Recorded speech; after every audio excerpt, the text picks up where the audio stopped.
স্বাগত নিউজ 24 দেশ সংবাদে। সঙ্গে রয়েছে আমি ফারনেজ জুই। শিরোনাম জানাচ্ছিলাম, এবার বিস্তারিত। দেশের সব বিভাগীয় বিশ্ববিদ্যালয়ে একযোগে অনুষ্ঠিত হয়েছে ঢাকা বিশ্ববিদ্যালয়ের খ ইউনিটের ভর্তি পরীক্ষা। একটি আসনের বিপরীতে ভর্তি পরীক্ষার যুদ্ধে অংশ নেন 20 জন পরীক্ষার্থী। প্রশ্নপত্র কিছুটা কঠিন হয়েছে জানালেও আর তেমন কোনো অভিযোগ ছিল না পরীক্ষার্থীদের। তবে স্বাস্থ্যবিধি মানার বিষয়ে খুব বেশি আয়োজন ছিল না পরীক্ষা কেন্দ্রে। পরীক্ষার্থীদের সাথে অভিভাবকদের কেন্দ্রে না আসার আহ্বান জানিয়ে ঢাকা বিশ্ববিদ্যালয়ের উপাচার্য বলেছেন, ভর্তি পরীক্ষা নিয়ে কোনো গুজব ছড়ালে কঠোর ব্যবস্থা নেওয়া হবে। আরিফিন শাকিল জানাচ্ছেন বিস্তারিত। সব অনিশ্চয়তার অপেক্ষার অবসানের পর টানা 2 দিন শিক্ষার্থীদের কলরবে মুখরিত ঢাকা বিশ্ববিদ্যালয়ের সবুজ আঙিনা। শনিবারও দল বেঁধে খ ইউনিটের ভর্তি পরীক্ষা দিতে ঢাকা বিশ্ববিদ্যালয় ক্যাম্পাসে আসেন 47,632 জন আবেদনকারীর মধ্যে প্রায় 18,800 শিক্ষার্থী। বাকি পরীক্ষার্থীদের আসন ছিল দেশের বাকি 7টি বিভাগের বিশ্ববিদ্যালয়। নার্ভাসনেস কাজ করছে যে এত স্টুডেন্ট। পরিবেশ ভালো, সিরিয়াল ঢুকানো হচ্ছে, স্বাস্থ্যবিধি মেনে সবকিছু হচ্ছে। এতদিন বাসায় থাকা মানে অনেক ডিপ্রেশন ছিলাম, এখন পরীক্ষা নিতেছে, আমার অনেক ভালো লাগতেছে। সকাল 11টা শুরু হয়ে 12:30টা শেষ হয় ভর্তি পরীক্ষা। খ ইউনিটের 2378টি আসনের বিপরীতে এক একটির জন্য লড়াই হবে 20 পরীক্ষার্থীদের মধ্যে। বাংলাটা একটু কঠিন হয়েছে, মূল বই থেকে প্রশ্ন হয়েছে তো এর জন্য একটু ঘুরে কোশ্চেন আসছে আর কি, তো সেই হিসেবে একটু কঠিন হয়েছে বলা যায়। পরীক্ষা দিতে পারছি, তো চান্স হয় কি না হয় সেটা ডাজন্ট ম্যাটার, বাট এক্সাম দিতে পারছি, এটা অনেক কিছু। বিশ্ববিদ্যালয় কর্তৃপক্ষ পরীক্ষার্থীদের সঙ্গে অভিভাবকদের ক্যাম্পাসে না আসার আহ্বান জানালেও তা মানেনি কেউ। এ নিয়ে ঢাকা বিশ্ববিদ্যালয়ের ভিসি আখতারুজ্জামান বলেন, সবাইকে দায়িত্বশীল আচরণ করতে হবে, সব কেন্দ্রে সুষ্ঠু পরিবেশে পরীক্ষা অনুষ্ঠিত হয়। স্বাস্থ্যবিধি অনুসরণ করে আমাদের ভর্তিচ্ছু শিক্ষার্থীরা পরীক্ষায় অংশগ্রহণ করছে। শিক্ষার্থীদের সাথে অভিভাবক, পিতামাতা, অন্যান্যরা বহুজন না আসেন, কারণ এটি আসার ফলে যেটি হয় দেখছেন, খুব বড় আকারের ভিড় হয়, যেটি কোনো ক্রমেই স্বাস্থ্য রক্ষা দিতে এটা অনুকূল নয়। এই জায়গাতে আমরা 2 জন আসছি, আমার ছোট ভাইয়ের বউ আর আমার মেয়েটার মা আছে। মেয়ে মানুষ আর তো একা ছাড়া যাবে না। এদিকে চট্টগ্রাম, বরিশাল, খুলনা, রাজশাহী বিশ্ববিদ্যালয়, সিলেট শাহজালাল ও বাংলাদেশ কৃষি বিশ্ববিদ্যালয়ে কোনো ধরনের অভিযোগ ছাড়াই ভর্তি পরীক্ষা অনুষ্ঠিত হয়। আরিফিন শাকিল, নিউজ 24, ঢাকা। রোহিঙ্গা নেতা মহিবুল্লাহ হত্যার ঘটনায় জিয়র রহমান ও আব্দুস সালাম নামে 2 রোহিঙ্গাকে আটক করেছে 14 এপিবিএন সদস্যরা। আটক ওই 2 রোহিঙ্গাকে রাতেই উখিয়া থানা পুলিশের কাছে হস্তান্তর করা হয়েছে। শুক্রবার দিবাগত মধ্যরাতে আর্ম পুলিশ ব্যাটালিয়নের একটি টিম উখিয়া কুতুপালং রোহিঙ্গা ক্যাম্পে অভিযান চালিয়ে তাদের আটক করে। ক্যাম্প নিরাপত্তার দায়িত্বে নিয়োজিত 14 এপিবিএন এর পুলিশ সুপার নাইমুল হক বিষয়টি নিশ্চিত করেন। এ নিয়ে মহিবুল্লাহ হত্যার ঘটনায় এখন পর্যন্ত 3 সন্দেহভাজন রোহিঙ্গাকে আটক করা হয়েছে।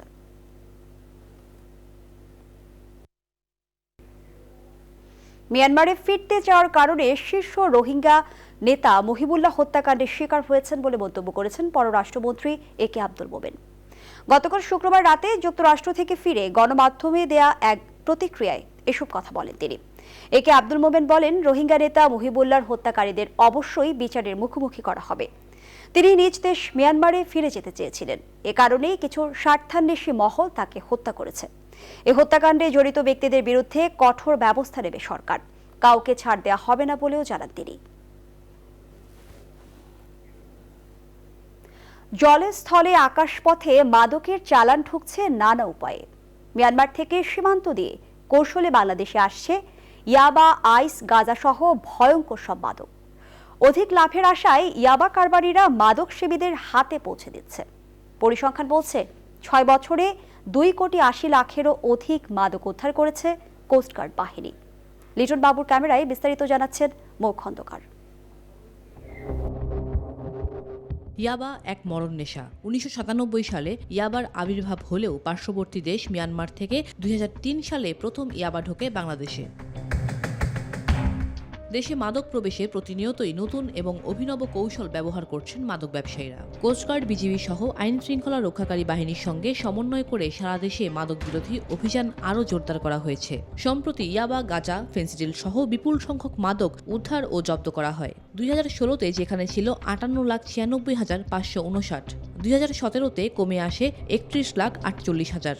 সবশেষ 2021-এর সেপ্টেম্বর মাদকের সংখ্যা 17,82,629।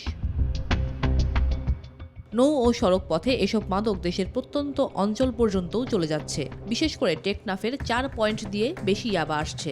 সীমান্তবর্তী নাফ নদীর ওপারেই ইয়াবার কারখানা। বাংলাদেশ কোস্টগার্ড জানায়, মাদকের বিষয়ে তাদের নীতি জিরো টলারেন্স। ফিশিং বোটের মাধ্যমে, এছাড়াও যে আমাদের বাণিজ্যিক জাহাজগুলো আসে আমাদের মায়ানমার থেকে, সেখানে বাণিজ্যিক সামগ্রীর মধ্যে তারা ইয়াবা ট্যাবলেটটা যেহেতু সহজে বহনযোগ্য, সেটার মাধ্যমে পাচার করার চেষ্টা করছে আমাদের নাফ নদীর মাঝখানে। ওখানেও তারা চেষ্টা করে যে ওই আইল্যান্ডে কিছু দ্বীপের মধ্যে কিছু ইয়াবা ফেলে রাখার জন্য। স্থলপথেও নতুন কৌশলকে ব্যবহার করছেন মাদক ব্যবসায়ীরা। র্যাবের লিগ্যাল অ্যান্ড মিডিয়া উইং পরিচালকও বলেন, এসব কৌশলও বানচাল করতে অভিযান অব্যাহত রয়েছে। যারা মাদক চোরাকারবারি করছে, ইয়াবা চোরাকারবারি করছে, তারা প্রতিনিয়ত তাদের কৌশল পরিবর্তন করছে। আগে আমরা দেখতাম যে শুধুমাত্র টেকনাফ দিয়ে ইয়াবা আসতো, বাট আমরা এখন দেখেছি দেশে বিভিন্ন জায়গায় দিয়ে ইয়াবা প্রবেশ করছে। সেখানে মাদক চোরাকারবারিরা তাদের ডেস্টিনেশন চেঞ্জ করে তারা ঢাকামুখী ইয়াবা তারা পাচার করছে এবং ঢাকা থেকে তখন বিভিন্ন জায়গায় যাচ্ছে। মাদক পরিবহন রোধে আইন শৃঙ্খলা বাহিনীর বিশেষ গোয়েন্দা নজরদারি রয়েছে বলেও জানায় র্যাব। মৌ খন্দকার, নিউজ 24, ঢাকা। দিনাজপুরে হিলিতে ছাগল চুরির অভিযোগে 8ম শ্রেণীর 2 স্কুল ছাত্রকে গাছে বেঁধে নির্যাতনের অভিযোগ উঠেছে ইউপি সদস্যের বিরুদ্ধে। মধ্যযুগীয় কায়দায় নির্যাতনের ভিডিও সামাজিক যোগাযোগ মাধ্যমে ছড়িয়ে পড়লে তাদের উদ্ধার করে হাসপাতালে নেয় পুলিশ। পরে ভিডিও ফুটেজ দেখে স্থানীয় ইউপি সদস্যকে পুলিশ আটক করে। পাশাপাশি ঘটনার সাথে জড়িত অন্যান্যদের আটকের চেষ্টা চলছে বলে জানিয়েছে পুলিশ। ফখরুল হাসান পলাশের তথ্যচিত্রে দেখুন ডেস্ক রিপোর্ট। গাছের সাথে বেঁধে লাঠি দিয়ে অমানবিকভাবে পেটানো হচ্ছে 2 কিশোরকে, ঠিক যেন মধ্যযুগে ফিরে যাবার চিত্র এটি। দিনাজপুরের হিলিতে ছাগল চুরির অভিযোগে 8ম শ্রেণীর 2 শিক্ষার্থীকে এমন নির্যাতনের ভিডিও সামাজিক যোগাযোগ মাধ্যমে ছড়িয়ে পড়ে শুক্রবার। অভিযুক্ত স্থানীয় ইউপি সদস্য নাজমুল। ঘটনার 10 ঘন্টা পর ভিডিও দেখে নাজমুলকে আটক করে পুলিশ। নির্যাতিত ওই 2 শিক্ষার্থী জানায়, শুক্রবার সকালে মোল্লাবাজার এলাকায় ঘুরতে গিয়ে একটি ছাগলের বাচ্চা দেখতে পেয়ে কোলে নিয়ে খেলা করে তারা। এ সময় কয়েকজন তাদের চোর বলে ধাওয়া করে। ভয়ে পালানোর চেষ্টাও সফল হয়নি। মনে করতেছে এর আগেও নাকি 2টা ছাগল হারাইছে, ওইটা মনে করে আমাদের পিছে ধাওয়া করছে। তারপর ধাওয়া করার পর আমাদেরকে ধরছে, ধরার পরে গ্রামবাসীরা সবাই মিলে আমাদেরকে মারছে। 6000 টাকা জরিমানা করছে। আমাদের নিজের গাছের সাথে বাঁধে খড়ি দিয়ে মারতে আসে, হাতে পিঠে পায়ে এগুলো মারতে ওখান থেকে মারা হয়ে তো ভ্যান হাত কষে বাঁধে, ওখানে ভ্যান ধরে নিয়ে যায় ওই বাজারে নিয়ে যায়। ওখানে আবার বাঁধিছে দোকানের পাশে, ওখানে আবার খড়ি টড়ি যা আছে নিয়ে আসে, ওখানে আবার পিটানো শুরু করছে। ওখান থেকে আবার নিয়ে গেছে একটা বাগানে নিয়ে গেছে। সামাজিক যোগাযোগ মাধ্যমে নির্যাতনের ভিডিও দেখে হাকিমপুর থানা পুলিশ তাদের উদ্ধার করে। পরে হাকিমপুর উপজেলা স্বাস্থ্য কমপ্লেক্সে চিকিৎসা শেষে অভিভাবকদের কাছে তাদের হস্তান্তর করা হয়। এ পর্যন্ত একজনকে আমরা অ্যারেস্ট করেছি, জিজ্ঞাসাবাদ করছি এবং সেই ঘটনার সাথে জড়িত মর্মে আমাদের কাছে স্বীকার করেছে। চুরির অপবাদ এনে যারা নির্যাতন করেছে তাদের দৃষ্টান্তমূলক শাস্তির দাবি জানায় ভুক্তভোগীর পরিবার ও প্রতিবেশীরা। যদি এরকম কিছু করেও থাকে তাহলে দেশে আইন আছে, থানা পুলিশ আছে, তাদেরকে ডাকতো। সে ছাগল চুরি করতে পারে না, কিংবা আমরা ছোট থেকেই দেখিচ্ছি। নির্যাতিত শিক্ষার্থীর বাবা বাদী হয়ে সংশ্লিষ্ট থানায় ইউপি সদস্য নাজমুল সহ আরও কয়েকজনের বিরুদ্ধে একটি মামলা দায়ের করেছেন। ভিডিও ফুটেজ দেখে বাকি আসামিদেরও আটকের চেষ্টা করছে বলে জানায় পুলিশ। Desk report, news 24। অহিংস নীতির পুরোধা মহাত্মা গান্ধীর 152তম জন্মবার্ষিকী আজ। দিনটি আন্তর্জাতিক অহিংসা দিবস হিসেবে উদযাপিত হচ্ছে। এই উপলক্ষে নোয়াখালী সোনাইমুড়ি উপজেলার জয়া গ্রামে প্রতিষ্ঠিত গান্ধী আশ্রমে নানা কর্মসূচির আয়োজন করা হয়েছে। কর্মসূচির মধ্যে রয়েছে মহাত্মা গান্ধীর প্রতিকৃতিতে পুষ্পার্ঘ্য নিবেদন, নবরূপায়িত গান্ধী মেমোরিয়াল মিউজিয়াম উদ্বোধন, অহিংসা সত্যাগ্রহ এবং মহাত্মা গান্ধী শীর্ষক আলোচনা সভা ও সাংস্কৃতিক অনুষ্ঠান। অনুষ্ঠানের প্রধান অতিথি রয়েছেন আইন, বিচার ও সংসদ বিষয়ক মন্ত্রী অ্যাডভোকেট আনিসুল হক, বিশেষ অতিথি পররাষ্ট্রমন্ত্রী এ কে আব্দুল মোমেন এবং বাংলাদেশে নিযুক্ত ভারতের হাইকমিশনার বিক্রম কে দোরাইস্বামী। অনুষ্ঠানে যোগ দিতে দেশ বিদেশের বিভিন্ন প্রান্ত থেকে নানা শ্রেণী পেশার মানুষ গান্ধী আশ্রমে জড়ো হয়েছেন।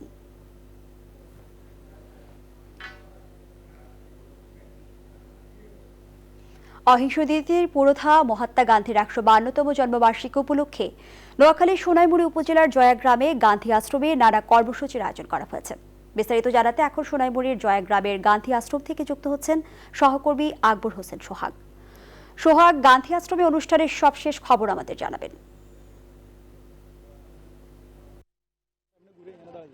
ধন্যবাদ। আপনাকে জানিয়ে রাখি যে আজ মহাত্মা গান্ধীর ১৫২তম জন্মবার্ষিকী উপলক্ষে সোনামুড়ি গান্ধী আশ্রম ট্রাস্টের ব্যাপক আয়োজন হয়েছে। এই জন্মদিন উপলক্ষে ব্যাপক আয়োজন করেছে। অনুষ্ঠানে উপস্থিত আছেন স্বরাষ্ট্রমন্ত্রী একে আব্দুল মমিন এবং আইনমন্ত্রী অ্যাডভোকেট আমিনুল হক এবং ভারতীয় হাই কমিশনার। আমি এখন দেখাচ্ছি কারা আছেন। আমাদের আজকের অনুষ্ঠান এখনই শুরু হবে। সকাল থেকে আমি আশা করছি অবনাদি শ্রীমতী অবনা দত্ত মাননীয় সংসদ সদস্য কিছুক্ষণের মধ্যে আমাদের সঙ্গে উপস্থিত হবেন। আর যেটি আসতে একটু অসুবিধা হচ্ছে শারীরিক অসুস্থতার কারণে, তো আমরা অনুষ্ঠান সভাপতি মহোদয় অনুমতি দিলে আমরা অনুষ্ঠান শুরু করতে পারি। সভাপতি মহোদয় অনুমতি করলে আমি শুরু করছি। আজ 17ই আশ্বিন 1428 বঙ্গাব্দ 2রা অক্টোবর 2021 খ্রিস্টাব্দ শনিবার, মহাত্মা গান্ধীর ১৫২তম জন্মবার্ষিকী। 1869 সালে এই দিনে তিনি ভারতের গুজরাট রাজ্যের পোরবন্দর নামক স্থানে জন্মগ্রহণ করেন। তার জন্মদিনে আজ আমাদের মাননীয় অতিথিবৃন্দ কিছুক্ষণ আগে উদ্বোধন করলেন আমাদের স্বপ্নের নবরূপায়িত সজ্জিত গান্ধী মেমোরিয়াল মিউজিয়াম, যার অর্থায়ন করেছে গভর্নমেন্ট অফ ইন্ডিয়া। গান্ধী আশ্রম থেকে সর্বশেষ একটু পরে মঞ্চে উঠবেন এবং তাদের বক্তব্য রাখবেন। এই ছিল আমার কাছে নোয়াখালী গান্ধী আশ্রম থেকে সর্বশেষ। সোহাগ, ধন্যবাদ জানাচ্ছি আপনাকে। দর্শক, সোনাইমুড়ির জয়াগ্রামের গান্ধী আশ্রম থেকে জানাচ্ছিলেন সহকর্মী আকবর হোসেন সোহাগ। পটুয়াখালী জেলা শহরের সাথে মির্জাগঞ্জ উপজেলার যোগাযোগের একমাত্র পথ পায়রা নদী। নদী পার হয়ে মায়ের সাথে বাড়ি যেতে ভয় হয় ব্রিজের দাবিতে প্রধানমন্ত্রীর কাছে চিঠি লিখেছিল ছোট্ট শিশু শীর্ষেন্দু। চিঠির জবাবে সেতু করার আশ্বাস দিয়ে ফিরতি চিঠিও দেন প্রধানমন্ত্রী। সেই প্রতিশ্রুত ব্রিজ আজ বাস্তবায়নের পথে। এবছরে সেতু নির্মাণ কাজ শুরু করতে যাচ্ছে কর্তৃপক্ষ।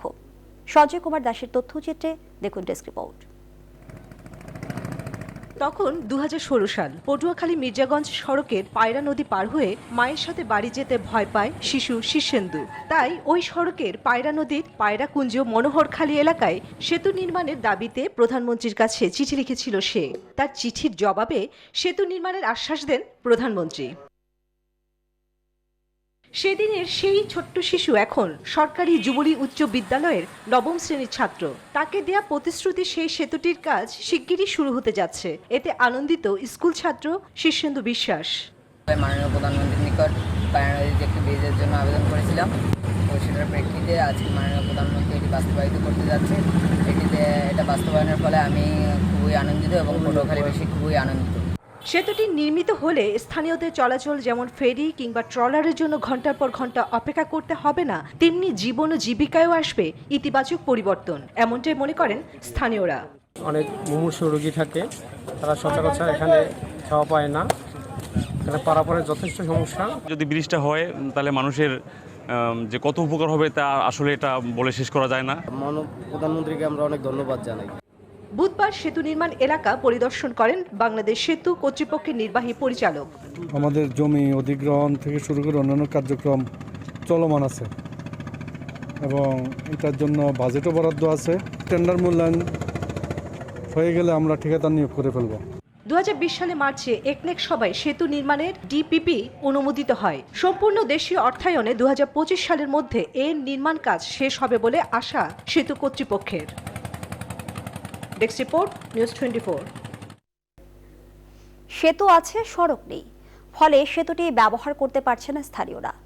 তাই মাদারীপুরের ছিলারচর ইউনিয়নের আঙুলকাটা পুলিশ ফাঁড়ির খালের উপর সেতুর সামনের সড়ক নির্মাণের দাবি এলাকাবাসীর। উপজেলা নির্বাহী কর্মকর্তা বলছেন এজন্য প্রয়োজনীয় পদক্ষেপ নেওয়া হবে। বেলাল রিসপির তথ্য ছবিতে ডেস্ক রিপোর্ট। মাদারীপুর সদর উপজেলার ছিলারচর ইউনিয়নের আঙ্গুলকাটা পুলিশ ফাঁড়ির সামনের খালের উপর গত বছর একটি সেতু নির্মাণ করা হয়। এলজিএসপি প্রকল্পের অধীনে প্রায় ১৬ লাখ টাকা ব্যয়ে নির্মিত হয় সেতুটি। কিন্তু নির্মাণের 1 বছর পরও সেতুর সামনে কোনো রাস্তা তৈরি হয়নি, ফলে সেতুটির কোনো সুফলই পাচ্ছে না স্থানীয়রা। এ কারণে দ্রুত একটি রাস্তা নির্মাণের দাবি জানিয়েছেন তারা। রাস্তাটা হইলেই আমরা যাতায়াত করতে পারবো, মুসলিমরা ঠিক মতো আসতে পারবে, যাইতে পারবে। রাস্তা হইলে মানুষ আসাতে করতে পারবো, গাড়ি করে যাইতে পারবো। এখন সরকারের কাছে আবেদন জানাচ্ছি, আমাদের যেভাবে ভালো হয় একটু আমাকে সুযোগ সুবিধা করে দেন। এদিকে অর্থ সংকটের কারণে সড়ক নির্মাণ করা সম্ভব হয়নি বললেন উপজেলা নির্বাহী কর্মকর্তা। তবে এই রাস্তা নির্মাণের জন্য প্রয়োজনীয় পদক্ষেপের আশ্বাস দেন তিনি। প্রয়োজনীয় অর্থের অভাবে দুপাশের অ্যাপ্রোচ তিনি করতে পারেননি, সেটা পরবর্তীতে অন্য কোনো প্রজেক্টের মাধ্যমে সেটা সমন্বয় করে সেই অ্যাপ্রোচ তৈরি করে মানুষের চলাচলের উপযোগী করা হবে। সড়কটি নির্মাণ করা হলে এর সুবিধা ভোগ করবে কয়েক হাজার মানুষ, ফলে দূর হবে দুর্ভোগ। Desk report, news 24। দেশবাদের রিপোর্ট একটা বিরতি নিচ্ছি, সাথেই থাকুন। আবারও স্বাগত, দেখছেন দেশ সংবাদ। তথ্যমন্ত্রী ডক্টর হাসান মাহমুদ বলেছেন, বিদেশি চ্যানেলগুলো সরকার বন্ধ করেনি, বিজ্ঞাপন ছাড়া বিদেশি চ্যানেল অনুষ্ঠান না চালানোর কারণে বন্ধ করেছে বাংলাদেশের পরিবেশকরা। এখন আইন মেনে বিদেশি চ্যানেলের সম্প্রচার করতে হলে পরিবেশক ও চ্যানেল কর্তৃপক্ষকেই বিকল্প পথ খুঁজে বের করতে হবে। সকালে চট্টগ্রাম শিল্পকলা একাডেমিতে আবুধাবি বঙ্গবন্ধু পরিষদের আয়োজনে প্রধানমন্ত্রী শেখ হাসিনার ৭৫তম জন্মদিন উপলক্ষে আলোচনা সভার পর সাংবাদিকদের প্রশ্নের জবাবে তথ্যমন্ত্রী এ মন্তব্য করেন। আমাদের আইনকে বৃদ্ধাঙ্গুলি প্রদর্শন করে বিদেশি চ্যানেলগুলো তারা বিজ্ঞাপন সহ সম্প্রচার করছিল। আমরা বহুবার তাগাদা দিয়েছি, যারা এই চ্যানেলগুলোর বাংলাদেশে যারা এজেন্ট কিংবা অপারেটর, তারাই যেহেতু তারা বিজ্ঞাপন মুক্তভাবে তাদেরকে ফিড দিচ্ছে না, সেজন্য তারা সম্প্রচার। এবার করোনা আপডেট।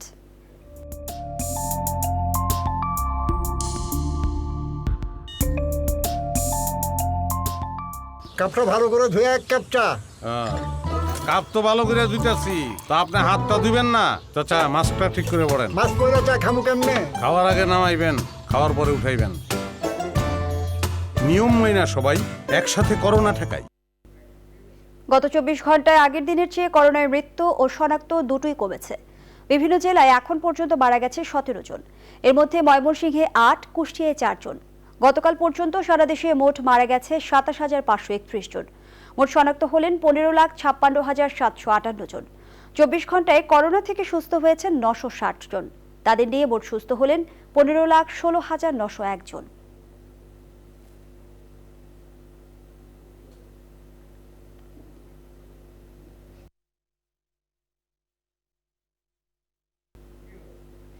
হঠাৎ করে আবারও অস্থির হয়ে উঠেছে পেঁয়াজের দাম। এ বিষয়ে জানাতে চট্টগ্রাম ও যশোর থেকে যুক্ত হচ্ছেন আমাদের সহকর্মীরা। শুরুতেই চট্টগ্রাম থেকে যুক্ত হচ্ছেন নয়ন বড়ুয়া। জয়, বাজারে হঠাৎ করে পেঁয়াজের দাম বৃদ্ধির কি কারণ, কি বলছেন ক্রেতা বিক্রেতারা?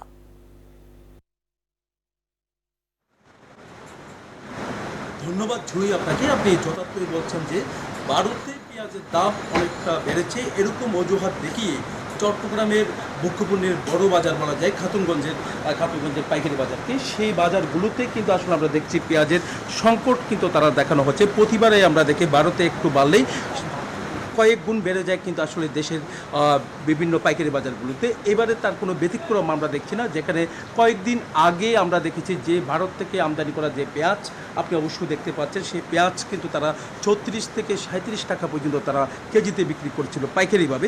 কিন্তু এখন দেখা যাচ্ছে, আমরা এসে দেখলাম গতকাল একরকম, আজকে কিন্তু দেখছি আরও বেশি দামে তারা বিক্রি করছেন। কোনো আড়তে কিন্তু আমরা দেখছি গোডাউনগুলোতে পেঁয়াজ একেবারে কিন্তু সংকট দেখানো হচ্ছে। আবার কোনো জায়গায় আমরা দেখছি পেঁয়াজ আছে, সেই পেঁয়াজ কিন্তু আরও আগে তারা এই জায়গাগুলোতে ক্রয় করে এনেছেন, কিন্তু সেই পেঁয়াজ কিন্তু তারা বিক্রি করছেন এখন ৪৬ থেকে ৪৭ টাকা কেজিতে। তাহলে খুচরা বাজারের কথা যদি আমরা আপনাকে জানাই, খুচরা বাজারে সেই পেঁয়াজের দাম কিন্তু এখন কিন্তু তারা বিক্রি করছে ৬০ থেকে ৬৫ টাকা পর্যন্ত তারা বিক্রি করছে। আমরা তো কথা বলতে চাচ্ছি যারা আড়ত যারা আছে, আমরা একটু জানতে পারছি এই জায়গা থেকে আপনারা পাইকারি পেঁয়াজের দাম কিন্তু আপনারা অনেকটা বাড়িয়ে বিক্রি করছেন কেন? না, আমরা বাড়ি বিক্রি করছি না। মূলত ব্যাপার হচ্ছে যে ভারত থেকে এখানে ডেলিভারি কম হয়েছে, আমাদের দুধ কমরা ওরা বাজার বাড়লো, ইনভোটাতে বাজার মালটা এখানে সাপ্লাই কমে গেছে। সেটা কমে দেওয়ার পরেতে বাজারটা এখানে সাইজ বাড়িয়ে গেল। আমরা বললাম ওখানে পাবেন নাকি কিছু পাচ্ছে বুকিং আছে তাহলে একটু বুকিং বাড়াতে এখানে টাকা 2,000 টাকা বাড়াবে ভারত থেকে নিয়ে আসবে ভারত থেকে আজকে হয়তো আজকাল শুরু হবে আমার মনে হয় ধন্যবাদ আপনাকে। জুই, আপনি অবশ্যই বুঝতে পেরেছেন, আমরা যে পেঁয়াজগুলো দেখানোর চেষ্টা করেছি এই গোডাউনগুলোতে কিন্তু আসলে পেঁয়াজ কিন্তু কিছু দেখতে পাচ্ছে, কিন্তু দাম অনেকটা বেশি। খুচরা বাজারে আরও বেড়ে যাওয়ার কারণে হতাশের কথা আমাদেরকে জানিয়েছেন ভোক্তারা। তো এই ছিল আমার এখানকার সর্বশেষ। ফিরে যাচ্ছি স্টুডিওতে জুইয়ের কাছে। ধন্যবাদ নয়ন বড়ুয়া জয়। দর্শক, এবারে যশোর থেকে যুক্ত হচ্ছেন আমাদের আরেক সহকর্মী রিপন হোসেন। রিপন, যেমনটি আমরা চট্টগ্রামের পরিস্থিতি জেনে নিলাম, চট্টগ্রামে কিন্তু খুচরা বাজারে 60 থেকে 65 টাকা কেজি দরে পেঁয়াজ বিক্রি হচ্ছে। যশোরে পেঁয়াজের বাজারের খবর আমাদের জানাবেন।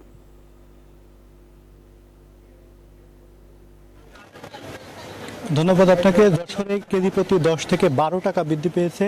যে পেঁয়াজ গতকালকে আমরা দেখেছি যে 40 থেকে 44 টাকা বিক্রি হচ্ছে, আজকে 50 থেকে 55 টাকা দরে বিক্রি হচ্ছে। বাজারে পেঁয়াজের সরবরাহ আমরা দেখছি যে যথেষ্ট পরিমাণে রয়েছে, তবে বিক্রেতারা বলছেন যে সরবরাহ কমার কারণে দাম বৃদ্ধি পাচ্ছে এবং ক্রেতারা আসলে হতাশ, কারণ একদিনের ব্যবধানে 10 থেকে 12 টাকা দাম বৃদ্ধি পাওয়া তাদের জন্য খুবই দুর্বিষহ ব্যাপার। আমি একজন ব্যবসায়ীর সাথে একটু কথা বলবো, আপনার কাছে একটু জানতে চাই, এই যে পেঁয়াজের দাম বৃদ্ধি পাচ্ছে, কেন দাম বৃদ্ধি পাচ্ছে? পেঁয়াজ মনে করেন মোকামে মাল আমদানি কম এবং যারা বিক্রেতা ওরা এই মুহূর্তে বিক্রি করতে যাচ্ছে না। ইন্ডিয়ান পেঁয়াজের দাম বাড়তি, এই কারণে মনে করেন যে তারা আটকে দিচ্ছে মাল, এই কারণে মনে করেন পেঁয়াজের দাম বৃদ্ধি এটা এসে আছে বাজারে। ধন্যবাদ আপনাকে। শুনছিলেন যে পেঁয়াজের দাম বৃদ্ধি পেয়েছে, যারা বিক্রেতা রয়েছে তারা বিক্রি করছে না, খুচরা বাজারে তার প্রভাব পড়েছে এমনটি আমরা দেখছি। এবং এই যে দাম বৃদ্ধি পায় প্রতি বছরই আমরা দেখি যে এমন সময়, এই সময়টা আসলে দাম বৃদ্ধি পায়। যারা ব্যবসায় রয়েছে তারা বলছেন যে বিশেষ করে যে কাঁচা বাজারে ইন্ডিয়া থেকে পেঁয়াজ না আসার কারণে দাম বৃদ্ধি পায়। তো সব মিলে এই ছিল যশোর থেকে আমার কাছে সর্বশেষ পিসি স্টুডিওতে আপনার কাছে জুই। ধন্যবাদ রিপন। যশোর থেকে জানাচ্ছিলেন সহকর্মী রিপন হোসেন। শারদীয় দুর্গাপুজো উপলক্ষে পঞ্চগড়ের মণ্ডপগুলোতে চলছে প্রতিমা তৈরির কাজ। প্রতিমা তৈরি করতে ব্যস্ত সময় পার করছেন শিল্পীরা। কিছু মণ্ডপে প্রতিমা তৈরির কাজ শেষ হলেও অপেক্ষা চলছে রঙের। এছাড়া মণ্ডপ চত্বরে সাজসজ্জার কাজও চলছে পুরোদমে। আয়োজকরা বলছেন, বৈশ্বিক করোনা মহামারীর কারণে এবারও স্বাস্থ্যবিধি মেনে পূজা অর্চনা করা হবে। সরকার হায়দারের তথ্যচিত্রে ডেস্ক রিপোর্ট। আর কদিন পরই শুরু হবে হিন্দু ধর্মাবলম্বীদের সবচেয়ে বড় উৎসব শারদীয় দুর্গাপূজা। পূজা উপলক্ষে পঞ্চগড়ের মণ্ডপগুলোতে চলছে সাজ রব। ব্যস্ত সময় পার করছেন শিল্পী ও আয়োজকরা। এবছর পঞ্চগড়ের 5 উপজেলার 291টি মণ্ডপে এই পূজা অনুষ্ঠিত হবে। পূজা আয়োজক কমিটির নেতারা জানান, শান্তিপূর্ণভাবে শারদীয় দুর্গাপূজা উৎসব পালনে সকল প্রস্তুতি সম্পন্ন করা হচ্ছে। প্রতিমা শিল্পীরা বলছেন, বিশ্বব্যাপী করোনা মহামারীর কারণে এবার প্রতিমা তৈরি করে তেমন একটা লাভ হচ্ছে না। বংশগত ঐতিহ্য টিকিয়ে রাখতে অর্ধেক মজুরিতে তারা প্রতিমা তৈরি করছেন। করোনার কারণে কমিটিরা আমাদেরকে ন্যায্য মূল্য দিতে পারতেছে না, তো সীমিত আকারে আমি করতেছি, কেন নিম্নে 50,000 টাকা নিতে আমার পোষায় না। আর স্থানীয় পূজারীরা বলছেন, এবার দেবী দুর্গা বিশ্বব্যাপী করোনা মহামারী থেকে সবাইকে মুক্তি দেবেন, এই প্রার্থনাই করবেন তারা। বাংলাদেশে যে মহামারী করোনা চলতেছে, এই করোনা যাতে করে মা দুর্গা যাতে এই করোনা যেন ধুয়ে মুছে নিয়ে যায়। মা দুর্গার কাছে আমরা প্রার্থনা চাচ্ছি, আমরা যেন মহামারী থেকে দূর হয়ে চলে যাক। সরকারি নির্দেশনা মেনে এবার জেলায় পূজা উদযাপন করবেন বলে জানালেন পূজা উদযাপন কমিটির এই নেতা। এই বৈশ্বিক মহামারীর চলাকালীন সময়ে আমরা আমাদের যে মাস্ক পরিহিত করে স্বাস্থ্যবিধি মেনেই দূরত্ব বজায় রেখে আমরা পূজা অর্চনা করব। এবছর দেবী দুর্গার আগমন ঘটবে ঘোড়ায় চড়ে এবং পূজার সকল আনুষ্ঠানিকতা শেষে দোলায় চড়ে কৈলাসে ফিরবেন দেবী দুর্গা।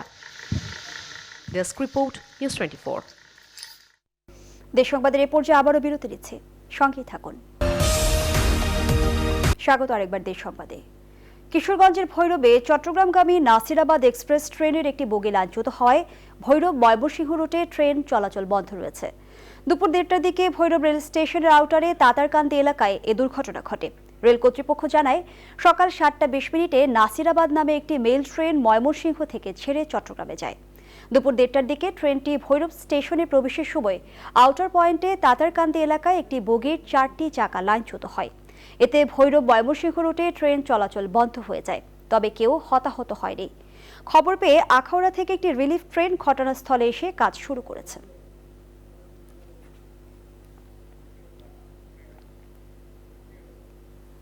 পিরোজপুর জেলা পরিষদের উদ্যোগে প্রকল্পের বরাদ্দ, করোনা সুরক্ষা সামগ্রী ও সেলাই মেশিন বিতরণের আবেদন ফর্ম হস্তান্তর উপলক্ষে মত বিনিময় সভা অনুষ্ঠিত হয়েছে। শুক্রবার সকালে ভান্ডারিয়ার তেলিখালী ইউনিয়ন কমপ্লেক্সে নেছাড়াবাদ উপজেলা ও এর সকল ইউনিয়ন পরিষদ এবং পৌরসভার 146 জন সদস্যের সাথে এ মত বিনিময় সভা অনুষ্ঠিত হয়। অনুষ্ঠানে প্রধান অতিথি ছিলেন পিরোজপুর জেলা পরিষদের চেয়ারম্যান মহিউদ্দিন মহারাজ। অনুষ্ঠান শেষে প্রধানমন্ত্রী শেখ হাসিনার জন্মদিন উপলক্ষে দোয়া মোনাজাত করা হয়।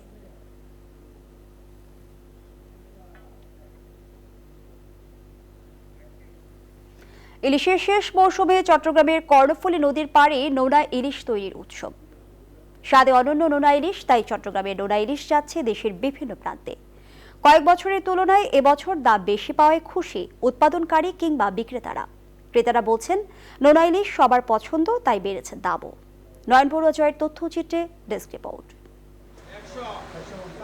চট্টগ্রামের কর্ণফুলী নদীর পাড় ঘেঁষে অসংখ্য নোনা ইলিশ তৈরির কারখানা। এভাবে কাঁচা ইলিশের পেট কেটে দেয়া হচ্ছে লবণ। সেই লবণযুক্ত ইলিশ কিছুদিন ফেলে রাখলে মাছের শরীরের রং পাল্টে হবে গোল্ডেন, তখন খাবার উপযোগী হবে নোনা ইলিশ। ইলিশ মৌসুমের শেষ সময়ে চট্টগ্রামে নোনা ইলিশ তৈরির উৎসব চলছে। দেশের বিভিন্ন প্রান্তে নোনা ইলিশের চাহিদা বেড়ে যাওয়ায় উৎসাহ বেড়েছে উৎপাদকদের। গত কয়েক বছরের তুলনায় এবার দাম বেশি পাওয়ায় খুশি তারা। বিভিন্ন জনের মানুষ খায় ওইটা আর কি, অন্যান্য বছর দাম কম ছিল, এবছর দাম বেশি। নোনা ইলিশের চাহিদা অনেক বেশি, মানুষের খেতে অনেক সুস্বাদু। ইলিশের ভরা মৌসুমে নোনা ইলিশ সংরক্ষণ করে রাখে শুটকি ব্যবসায়ীরা, তাই চট্টগ্রামের তৈরি হওয়া নোনা ইলিশ ক্রয় করতে ছুটে এসেছে ব্যাপারীরা।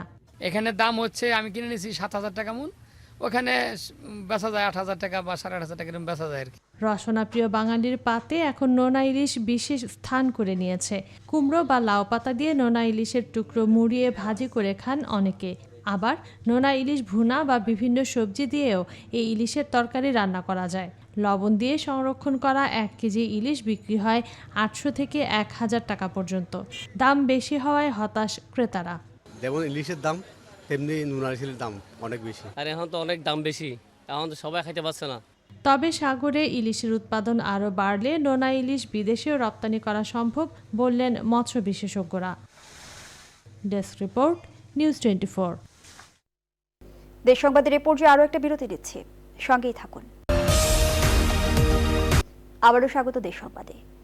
বগুড়ায় সাংবাদিক দীপঙ্কর চক্রবর্তী হত্যাকাণ্ডের 17 বছর পূর্তিতে স্মরণ সভা ও স্মৃতি পদক প্রদান করা হয়েছে। সকাল 11টায় বগুড়া সার্কিট হাউসে উপলক্ষে আলোচনা সভার আয়োজন করে বগুড়া সাংবাদিক ইউনিয়ন। সংগঠনের সভাপতি আমজাদ হোসেন মিন্টুর সভাপতিত্বে এতে প্রধান অতিথির বক্তব্য রাখেন প্রধানমন্ত্রীর সাবেক তথ্য উপদেষ্টা ও ডেইলি অবজারভার সম্পাদক ইকবাল সোবহান চৌধুরী। প্রধান বক্তা ছিলেন বিএফইউজের সাবেক সভাপতি মঞ্জুরুল আহসান বুলবুল। অনুষ্ঠানে বগুড়ার প্রবীণ 3 জন সাংবাদিককে দীপঙ্কর চক্রবর্তী স্মৃতি পদক প্রদান করা হয়।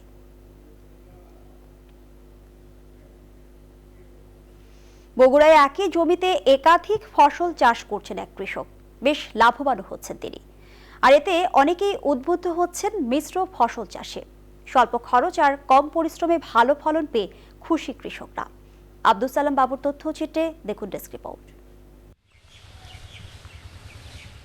2 বিঘা জমিতে বিভিন্ন ধরনের ফসল চাষ করে আসছেন বগুড়া সদরের লাহিড়িপাড়া ইউনিয়নের কৃষি উদ্যোক্তা আহসানুল কবির। এই জমিতে 200 টক মিষ্টি বড়ই গাছের সাথে করলা, শিম, মরিচ সহ বিভিন্ন সবজি চাষ করছেন তিনি। জমির আইলে 200-র বেশি কলা গাছ, লেবু এবং পেঁপে সহ ছায়াযুক্ত স্থানে 300 বস্তায় আদা গাছ লাগান তিনি। এতে বেশ সফলও হচ্ছেন। উঁচু ও পতিত জমিতে কম খরচে মালচিং পদ্ধতিতে জৈব সার ব্যবহার করে মিশ্র জাতের ফসল চাষ করা হয়।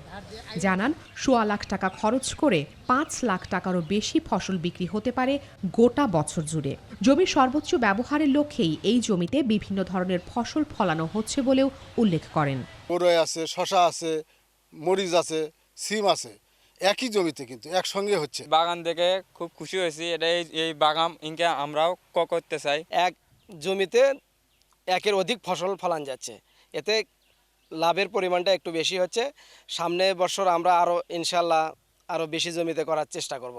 একই ফসলের উপর নির্ভর না করে অনেকগুলো ফসল চাষ হওয়ায় নিয়মিতভাবে ফসল বিক্রি করা যায়, এমনটাই জানালেন এই তরুণ কৃষি উদ্যোক্তা। আগামী দিনে যেমন ধরেন এই গাছগুলো বড় হয়ে যাবে আর নিচ দিয়ে আমাদের সাথী ফসলের অংশটা বাড়বে।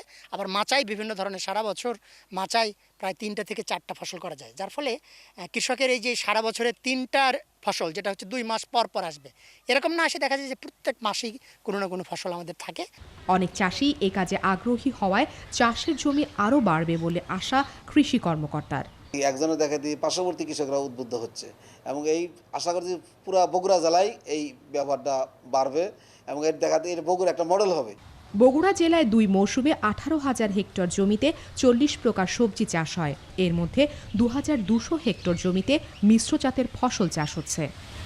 Desk report, news 24। দেশ সংবাদ এই পর্যন্তই। আরো খবর ও বিশ্লেষণ জানতে ভিজিট করুন www.news24bd.tv। ধন্যবাদ।